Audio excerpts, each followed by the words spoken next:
بعد كثير من التردد استجمع صالح قواه وتوجه بمعية ابنته فاطمة الزهراء إلى مكتب جمعية مدق الشولادي طلبا للدعم النفسي والإرشاد القانوني. صالح يقف في المحكمة في مواجهة والده وأحد مستخدميه في قضية تعود فصولها إلى سنوات مضت، عندما أخذ الرجل ابنته لتعيش في كنف جدها الفلاح وصاحب ضيعة لتربية المواشي بنواحي مدينة واتزم، والبالغ من العمر 68 عاما.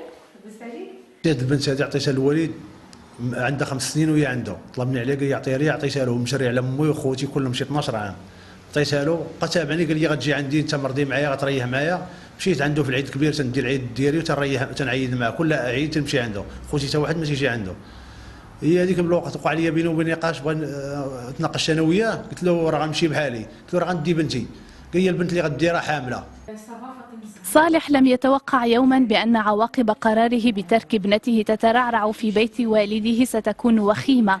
فاطمة الزهراء تعرضت للاستغلال الجنسي على مدى سنوات طوال من طرف جد المفروض فيه حمايتها وتربيتها. هذه الطفلة بقات عنده سوا ديزون كيربيها، ولكن كما صرحت لي قبل قليل كان كيمارس عليها الجنس وهي صغيرة جدا، يعني من اللي الله جابها باباها.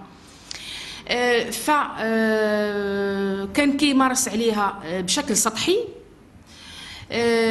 لمدة سنوات، وكانت كتقوم جميع يعني الأشغال المنزلية بما في ذلك كاين يعني كتنكس على البهايم كي كنقولوا، كيتورد، كتشطب، كتطيب، يعني فيها زوجة وفيها خادمة وفيها خليلة وفيها كل شيء. قال لي يلا، قلت يا لباك غنذبحك ونشرب من دمك، ما تقوليش لباك.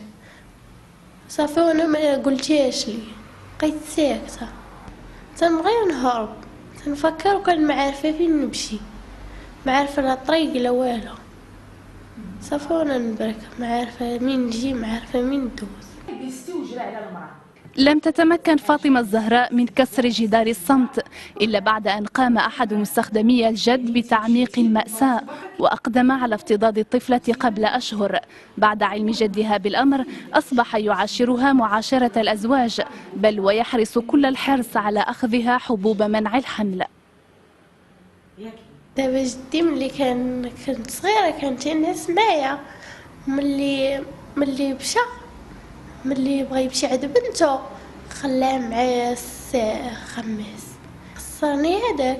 ملي جا قلتها ليه، قلت لي جدي خسرني.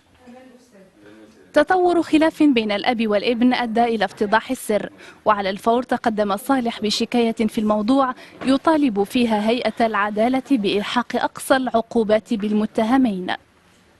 هذه القضية في الحقيقة مأساوية جدا، لأننا نلاحظ على أن الشخص المعتدي هنا أو الجاني هو من أصول الضحية، وغير خافي على أن المشرع في مقتضية المادة 487 قد تناول هذه القضية، بحيث أنه اعتبر على أن جرائم الاغتصاب هي من جرائم ذوي الصفة، بمعنى أنه عندما يكون الجاني هو أحد أصول الضحية أو ممن له سلطة عليها أو وصيا عليها أو خادما بالأجرة، فهنا يعني تشدد المشرع في العقوبة نظرا لعنصر الثقة، نظرا للمكان الذي يحتلها الجاني في هذه الحالة. معطى آخر مثير في حكاية فاطمة الزهراء التي لا تشبه غيرها من قصص الاغتصاب هو ترحيبها باقتراح تزويجها من المستخدم درءا للعار واختباء من نظرة الآخرين. لا قالوا لي تزوجي بيه، نتزوج بيه حيث يقولوا لي الناس علاش بغيتيه وكيفاش ما تزوجتيش بيه. ولا ما تزوجش بك هو؟ ما تزوجش بيا، هادي ما يبغيني حتى واحد.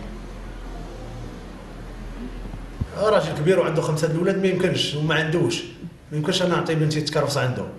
هذا الشيء اللي كاين استاذ. وكون كان مثلا باقي صغير ومجوج تزوج عليه. كون باقي صغير ماشي مشكل.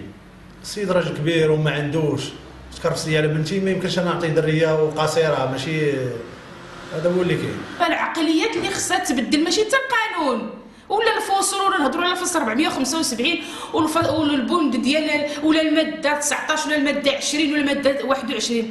العقليه المغربيه اللي متجدره فيها هذه الافكار الرجعيه ديال الجاهليه. أغرب من الخيال هي قصة فاطمة الزهراء.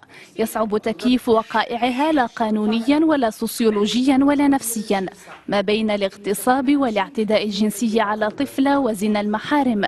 ماضي الطفلة البشع لا يختلف كثيرا عن حاضرها المزري، وهي المذنبة في نظر مجتمع أقرب إلى التماس المبررات للجنات منه إلى إنصافه للضحايا والاقتصاص من جلادهم.